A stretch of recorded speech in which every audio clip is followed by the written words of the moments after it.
Mtazamaji, karibu Goti TV Online kwa habari za kisiasa, michezo na burudani.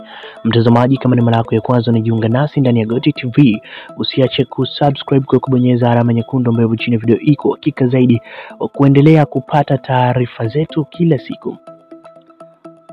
Ibrahim Traore ni moja ya viongozi ambao wana nguvu kubwa katika bara la Afrika, lakini pia wana ushawishi mkubwa kwa sasa na ametokea kupendwa na Waafrika wengi. Hii ni kwa sababu ya tabia yake ya kujali Waafrika, lakini pia kuchukia zile manyanyaso, lakini pia misaada ambayo ina masharti magumu kutoka kwa wazungu, na hii imemfanya kutokuwa na ushirikiano mzuri na baadhi ya nchi kutoka Afrika Magharibi, ikiwemo Ufaransa ambaye inaongozwa na rais wake wa Ufaransa kama unavyomuona hapa kwenye picture.